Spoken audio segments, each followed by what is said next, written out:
Good morning বন্ধুরা, তোমরা কি ভাবছো? তো তোমরা বলো সবাই কেমন আছো? আশা করছি ভালো আছো। তোমরা ভাবছো যে নতুন একটা বোধহয় ঘরোয়া কাজ বা রান্না বান্না নিয়ে চলে এসেছি। একদমই না। আজকে নতুন একটা ভিডিও করব, সেটা হলো আধা ঘন্টার মধ্যে আমি আমার এই অগোছালো ঘরটাকে কিভাবে ডিপ ক্লিন করি। তো তোমরা দেখতে থাকো ভিডিওটা, আশা করছি ভালো লাগবে। আর এই যে দেখো আমার ঘরের বিছানাটার অবস্থা কেমন হয়ে আছে। তারপরে এই যে দেখতে পাচ্ছ এই যে ড্রেসিং টেবিলের অবস্থা। তো চলো আধা ঘন্টার মধ্যে আমি ঘরটা কিভাবে পরিষ্কার করি সেটাই আজকে তোমাদের সাথে আমি শেয়ার করবো। মানে আমার এই ঘরটাকে আমি কিভাবে ডিপ ক্লিন করি। তো তোমরা আমার সঙ্গে থাকো, আশা করি ভালো লাগবে। আর কাজ করেও কিন্তু মজা পাওয়া যাচ্ছে বন্ধুরা, কারণ বৃষ্টি হচ্ছে। এই কারণে কিন্তু ওয়েদারটা বেশ ঠান্ডা ঠান্ডা। আজকে আর কোনো রান্না বান্না নয়, আজকে কোনো ঘর মোছা নয়, আজকে আমি দেখাবো যে আমি কীভাবে ডিপ ক্লিন করি, সেটাই আজকে তোমাদের সাথে শেয়ার করবো। তো চলো দেখতে থাকো ভিডিওটাকে স্কিপ করো না, এটা আমার অনুরোধ রইল। প্রথম থেকে শেষ অবধি তোমরা দেখলে অবশ্যই বুঝতে পারবে, আর আশা করছি ভিডিওটা তোমাদের ভালো লাগবে। তো চলো দেখতে থাকো, আর দেরি করছি না, আর বকবক করছি না, কাজটা করে দিই, ততক্ষণ তোমরা আমার সঙ্গে থাকো। টাটা, দেখতে থাকো। তো বন্ধুরা, আজকে ভাবলাম যে নতুন কিছু ভিডিও দেওয়া যাক। ঘরের কাজ মানে প্রত্যেক দিনই দিই, তো আজকে ভাবলাম ঘর ডিপ ক্লিন কীভাবে করি আমি সেই ভিডিওটা করা যাক, আর তোমাদের সাথে সেটাই শেয়ার করা যাক।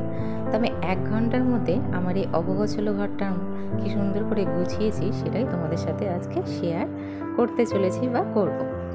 তো দেখতেই পাচ্ছ এই যে একেবারে কাজে নেমে পড়েছি। তো সামনে টিভি চলছিল বন্ধুরা, বুঝলে তো, একটু টিভিটা চালিয়েছিলাম যে একটু টিভি দেখতে দেখতে কাজ করব। কিন্তু টিভি দেখতে দেখতে কাজ করলে হয় কি বলো তো, টিভি থেকেই মনটা থাকে, কাজে লেট হয়ে যায়। পরে কিন্তু আমি টিভিটা বন্ধ করে দিয়েছিলাম। তো ওয়েদারটাও বেশ ভালো ভালো, বৃষ্টি হয়েছিল, ঠান্ডা ঠান্ডা ওয়েদার। তো আমার ছেলে যে স্নান করে এলো এখনই, তাই একটু এসেছিলো ঘরে।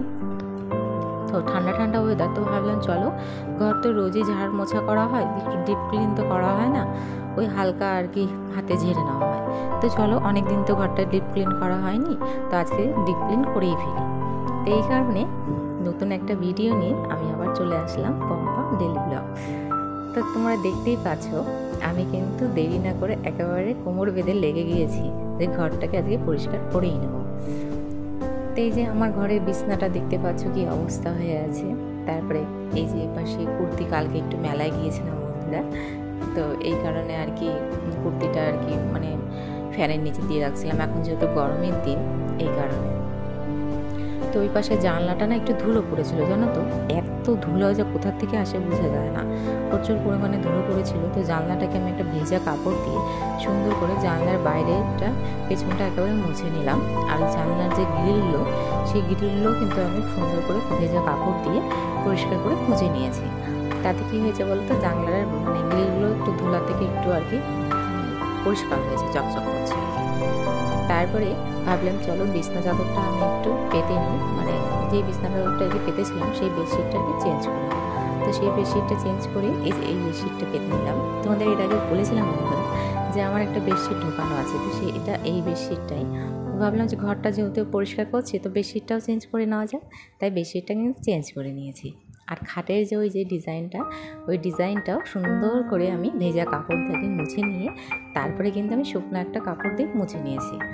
মানে ভেজা কাপড় দিয়ে মুছলে কি হয় বলো তো, একটা জলের একটা দাগ থেকে যায়। এই কারণে কিন্তু ভেজা কাপড় দিয়ে মোছার পরেও আমি একটা শুকনো কাপড় দিয়ে সুন্দর করে মুছে নিয়েছি। তারপরে যে কিছু জামা কাপড় ছিল সেগুলোও ভাবলাম চলো একবারে আলমারিতে ঢুকিয়ে দেওয়া যায়, তো এই কারণে সাইডে ভাঁজ করে রেখে দিলাম আর কি। আর এই যে দেওয়ালটা দেখতে পাচ্ছ, দেওয়ালটাও কিন্তু একটু ধুলো ধুলো দেখা যাচ্ছিল, তো যতটা আমি হাতে পেয়েছি ততটা আমি কিন্তু কাপড় দিয়ে মুছে নিয়েছি। সামনেটাও এই পাশের লাল রঙের যে আমাদের মানে পেন্টিং করা আছে দেওয়ালটা, সেই দেওয়ালটাই আর কি মুছে নিলাম। যেহেতু এই কালারটা না মুছেছি, মানে কালারটা হালকা হালকা একটু উঠে আসলো আর কি, কালারটা প্রচুর পরিমাণে ডিপ, তো এই কারণে। তো তারপরে বিছনার কাজটা সেরে এসে তারপরে সোজা টিভি ক্যাবিনেটটা কলিং দিয়ে বেশ ভালো করে কিন্তু চকচকে মুছে নিচ্ছি। দেখতেই পাচ্ছ তোমরা, আমার মানে উপর দিকটা না আমার হাত যায় না, জানো তো, অনেকটা লম্বা। তো আমি কি করি, যখন আমি মানে ঘরটরগুলো ঝেড়ে বা করি, তখন আমি কি করি, সব সময় তো আর এখানে একটা চেয়ার বা বেঞ্চ এনে করা যায় না, তো বা টুল এনে করা যায় না। তো মাঝে মধ্যে যখন আমি আর কি সময় পাই, তখন আমি এখন একটা চেয়ার নিয়ে তোমাদের সাথে একদমই মানে তোমাদের সাথে আমি অবশ্যই শেয়ার করবো বন্ধুরা, যে আমি কী করে উপরটা পরিষ্কার করি। তো তখন আমি কী করি, চেয়ার নিয়ে উপরটাও কলিন দিয়ে কিন্তু পরিষ্কার করে মুছে নিই। তো যতটা হাতে পেয়েছি বন্ধুরা, ততটাই কিন্তু আমি মুছেছি টিভি ক্যাবিনেটটা, আর টিভিটাও পরিষ্কার করে কিন্তু সুন্দর করে মুছে নিয়েছি। তারপরে এই যে এই পাশেই দেখতে পাচ্ছি ফুলদানিটাও একটু পরিষ্কার করে মুছে নিয়ে এলাম। তারপরে এই যে ড্রয়ারগুলো ছিল, সেই ড্রয়ারগুলো আমি একটু পরিষ্কার করে কলিং দিয়ে মুছে নিয়েছি। তারপরে চলে আসলাম এই কাচের র্যাকটার উপরে। তোমাদের চোখে পড়েছে কিনা, ওই যে দেখতে পাচ্ছ গাছ একটা। তো হ্যাঁ বন্ধুরা, অনেকগুলো গাছ এনেছে আমার হাজব্যান্ড।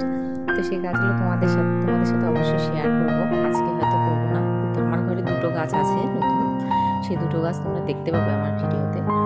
তো এই যে কাচের র্যাকটা প্রতিদিন আমি কি করি, শুকনো একটা কাপড় দিয়ে ঝেড়ে নিই। আজকে সেটা না করে কলিং দিয়ে সুন্দর করে ঘষে মুছে নিয়েছি। আর এই গাছটার কথাই বলছিলাম বন্ধুরা, গাছটা কি সুন্দর তাই না? আর এই যে দেখতে পাচ্ছ মাটির হাঁড়িটাও বেশ কিন্তু ডিজাইন করা, দেখতেও কিন্তু বেশ ভালো লাগে তাই না? তো মাটির হাঁড়িটার মধ্যেই রাখা আছে আপাতত, কোনো টপে তোলা হয়নি। আর মাটির হাঁড়িটা দেখতেও সুন্দর ডিজাইন করা, এই কারণে আর সরাইনি, জানো তো। তো ওই ফুলের পাতা মানে গাছের পাতাগুলো হালকা হাতে একটু পরিষ্কার করে মুছে নিচ্ছি। তারপরে এই যে আমার ড্রেসিং টেবিলের যে র্যাকটা করা আছে, সেটাকে আমি কিন্তু র্যাকই বলে, হয়তো আমার ঠিক জানা নেই। তো এটাকেও আমি পরিষ্কার করে কলিং দিয়ে ঘষে একেবারে মুছে নিয়েছি। আর ওখানে কিছু খাতা রেখেছি, সেগুলো হলো আমার হাজব্যান্ডের হিসাবের খাতা, মানে ওর যে কাজের খাতা সেগুলো আর কি। আর নিচে দেখতে পাচ্ছ নীল রঙের একটা ঝুড়ি, সেখানে কিছু ফল রাখা থাকে। তো তারপরে এই যে কাজটা দেখতে পাচ্ছ আমার ড্রেসিং টেবিলের নিচের অংশের যে কাজটা, সেই কাজটাও কিন্তু আমি খুব সুন্দর করে কলিং দিয়ে চকচকে করে মুছে নিয়েছি। আর ড্রেসিং টেবিলের যে স্টিকগুলো দেখতে পাচ্ছ বন্ধুরা, সেই স্টিকগুলো আমি একটু হালকা হাতে মুছে নিলাম। তারপরে ভাবলাম ড্রয়ারটা একটু অবকাশগুলো হয়েছিল আর কি, ড্রয়ারটা আমি মাঝে মধ্যে পরিষ্কার করে গুছিয়ে রাখি, কিন্তু গুছানো থাকে না আর কি, মানে এটা ওটা নেয়। আর ওষুধ মানে এত ওষুধ হয়ে গেছে না, প্রচুর মেডিসিন হয়ে গেছে। তো সেই ওষুধগুলো এটার মানে একটার পর একটা ওষুধ মলম বের করে মানে ড্রয়ারটা আবার আগের মতোই হয়ে থাকে। তো আবার একটু ড্রয়ারটা একটু গুছিয়ে নিলাম। এই যে ড্রয়ারটা দেখতে পাচ্ছ, ওই যে ওইখানে একটা সাদা রঙের যে বক্সটা রাখা আছে না, সেই বক্সটার মধ্যে আমি সম্পূর্ণ মেডিসিনগুলো রেখেছি। আর কিছুটা এই হোয়াইট রঙের একটা ব্যাগ দেখতে পেলে, ওই ব্যাগটার মধ্যে রেখেছি। তো ঠিক তেমনি করে ওই সাইডের কর্নারের পাশটাও আমি কিন্তু মুছে নিয়েছি, মানে দুটো পার্টিশন করা আছে আর কি। তো তারপরে এই যে দেখতে পাচ্ছ এর ভেতরটা খুব একটা নোংরা হয় না, তাও আমি ভাবলাম যে যখন পরিষ্কার করছি তো ভেতরটাও হালকা করে একটু ঝেড়ে নিই। তো ফট করে ঝাড়তে গিয়ে মনে হলো যে কিছু কাজু বাদাম আর কাঠবাদাম বের করে রাখি, একটু জলে ভিজিয়ে রাখি। তো ওই জন্য ফটাফট যেমনি ভাবা তেমনি কাজ, তো বের করে সাথে সাথে রেখে দিলাম যে জলে পরে আমি ভিজিয়ে রাখি। তারপরে এই যে দেখতে পাচ্ছ আমার ছেলে কিছু খাতা টাতা আর কি ওখানে রাখা আছে, সেগুলো সরিয়ে একটু আর কি সুন্দর করে ঝেড়ে নিচ্ছি বন্ধুরা কলিং দিয়ে। এই পাশটা সামনেটা ড্রেসিং টেবিলের যে সামনেটা, এই সামনেটাও আমি কলিং দিয়ে সুন্দর করে মুছে নিয়েছি। তারপরে লাস্ট যেটা ছিল সেটা হলো এই আয়নাটা, আমার ড্রেসিং টেবিলের বড় আয়নাটা। তো সেই আয়নাটাও আমি কিন্তু সুন্দর করে কলিং দিয়ে মুছিয়ে মানে পরিষ্কার করে মুছে নিচ্ছি আর কি। তারপরে এই যে সাইডটাও প্রচুর পরিমাণে ধুলো পড়েছিল, সেই সাইডটাও হালকা হাতে মুছে নিলাম।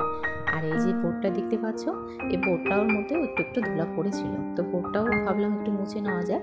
আর ওই যে উপরে দেখতে পাচ্ছি একটা সুন্দর একটা ছবি, সেই ছবিটাও আমি কিন্তু মুছে নেব, তবে কলিং দিই না, এমনি মুছবো আর কি, কারণ খুব একটা নোংরা পড়েনি এই কারণে। আর উপরে ওড়নাটা দিয়ে রেখেছিলাম এই কারণ এই যে ধুলোটা উপরে যে মুছলাম মানে বোর্ডটার উপরে, সেটার জন্য এগুলোর মধ্যে না পড়ে এই কারণে আর কি লাল রঙের ওড়নাটা আমি দিয়ে রেখেছিলাম।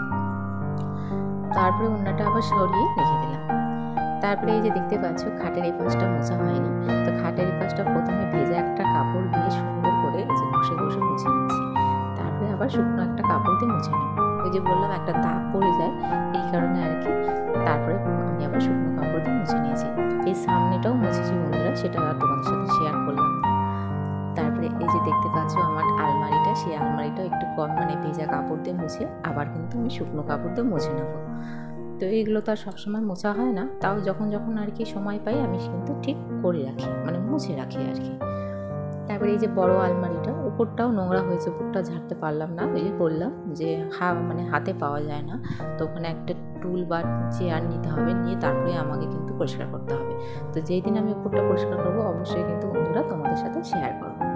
তো এই যে দেখতে পাচ্ছ কাপড়টা দিয়ে, মানে ভিজা কাপড়টা দিয়ে মুছেছিলাম, সেটা আবার শুকনো কাপড় দিয়ে মুছে নিলাম। আর ওই যে তখনকার বললাম যে কিছু কাপড় আছে, সেগুলোও কিন্তু ঢুকিয়ে রাখলাম একবারে, তাহলে আমার কাজটাও এগোনো থাকলো আর কি। তো তারপরে লাস্ট যেটা থাকলো সেটা হলো এই দরজাটা।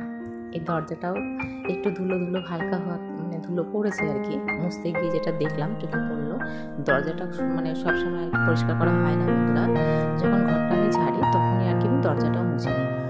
তো দরজাটা চোখে পড়লো, ভাবলাম চলো দরজাটাও মুছে নেওয়া যায়। তো দরজাটাও কিন্তু আমি সুন্দর করে ভেজা কাপড় দিয়ে মুছে নিয়েছি। তারপরে লাস্টে যেটা আছে সেটা হলো আমার একটা গাছ। ওই যে তোমাদের সাথে বললাম, মানে বললাম যে তোমাদেরকে যে আমার কতগুলো গাছ এনেছে আমার হাজবেন্ড, সেখান থেকে ওই যে একটা গাছ দেখাচ্ছিলাম, এই যে একটা গাছ, আরও সব বাইরে আছে। তো এই গাছটাও কিন্তু খুবই সুন্দর, মানে খুবই সুন্দর। এগুলো ইনডোর বলে, মানে ঘরের ভেতরেই থাকে আর কি, রোদ্রে দিলে মানে মারা যায় আর কি, নষ্ট হয়ে যায়। তো সেই গাছের টবটাও সুন্দর করে কিন্তু আমি মুছে নিয়েছি ভেজা শুকনো একটা কাপড় দিয়ে, আর পাতাগুলো হালকা একটা শুকনো কাপড় দিয়ে হালকা হাতে মুছে নিয়েছি। তারপরে যে সামনে নোংরাগুলো পড়েছিল সেগুলো একটা কাপড় দিয়ে উঠিয়ে নিলাম। তারপরে শেষে কিন্তু আমি ঘরটা মানে মুছে নিয়েছি, সেটা কিন্তু তোমাদের সাথে আমি শেয়ার করিনি বন্ধুরা। তো এই যে দেখতেই পেলে 1 ঘন্টার মধ্যে আমি ঘরটা কীভাবে পরিষ্কার করে নিলাম, তোমাদের ফাইনাল লুক দেখাতে চলে এলাম। এই যে দেখো আমার খাটটা কি সুন্দর করে গুছিয়ে রেখেছি আমি আর কি, বিছানা চাদরটা চেঞ্জ করে নিয়েছি বললামই। তো বালিশের কভারগুলো চেঞ্জ করিনি, বালিশের কভারগুলো যদি ম্যাচিং করতে পারতাম লাগাতাম তাহলে আর কি দেখতে আরও ভালো লাগতো। তো ম্যাচিং এই কারণে করিনি, কালকে আমি বালিশের কভারগুলো চেঞ্জ করেছি এই কারণে আর কি। তো দেখতেই পাচ্ছ বিছানাটা কি সুন্দর গুছিয়ে নিয়েছি। তারপরে এই যে টিভি ক্যাবিনেটটা, জামা কাপড়ের জায়গা ভাঁজ করে রেখেছি। টিভি ক্যাবিনেটটা কিন্তু দেখতে বেশ চকচক করছে, তাই না? আমার এই টিভি ক্যাবিনেটটা আর এই ড্রেসিং টেবিলটা তোমাদের কেমন লাগে অবশ্যই কিন্তু আমাকে কমেন্টের মাধ্যমে জানাতে ভুলো না বন্ধুরা। তারপরে এই যে দেখতে পাচ্ছ আমার ড্রেসিং টেবিলের যে সাইডের যে ডিজাইনগুলো, এগুলোও কিন্তু সুন্দর করে মুছে নিয়ে সুন্দর করে গুছিয়ে রেখেছি। দেখতে কেমন লাগছে আমাকে কিন্তু অবশ্যই তোমরা জানাতে ভুলো না। তারপরে এই যে পাশে ড্রেসিং টেবিলটাও মুছে নিয়েছি, সবই তো তোমাদের সাথে শেয়ার করেছি বন্ধুরা। তো এগুলো মুছে নিয়েছি, তারপরে ঘরটা মুছেছি, সেটা লাস্টে আমি শেয়ার করিনি, যে ঘর মোছাটা মানে অনেকটা বড় হয়ে যাচ্ছিলো ভিডিওটা, এই কারণে ঘরটা মোছা শেয়ার করিনি। তো সম্পূর্ণই কিন্তু আমি ঘরটা 1 ঘন্টার মধ্যে ডিপ ক্লিন করে নিয়েছি। তো আজকের ভিডিওটা তোমাদের কেমন লাগলো অবশ্যই কিন্তু বন্ধুরা আমাকে কমেন্টের মাধ্যমে তোমরা জানাতে ভুলো না। আর আমার এই ভিডিওটা যদি তোমাদের ভালো লেগে থাকে তাহলে অবশ্যই একটা লাইক, কমেন্ট আর শেয়ার আর সাবস্ক্রাইব কিন্তু করে দিও। তো আমার এই সারাদিন মানে 1 ঘন্টার মধ্যে এই ঘর পরিষ্কার করাটা তোমাদের কেমন লেগেছে অবশ্যই আমাকে জানিও। তো দেখা হচ্ছে নেক্সট ভিডিওতে, ফিরে আসছি আবার নেক্সট একটা ভিডিওতে। ততক্ষণ তোমরা ভালো থেকো, সুস্থ থেকো, টাটা।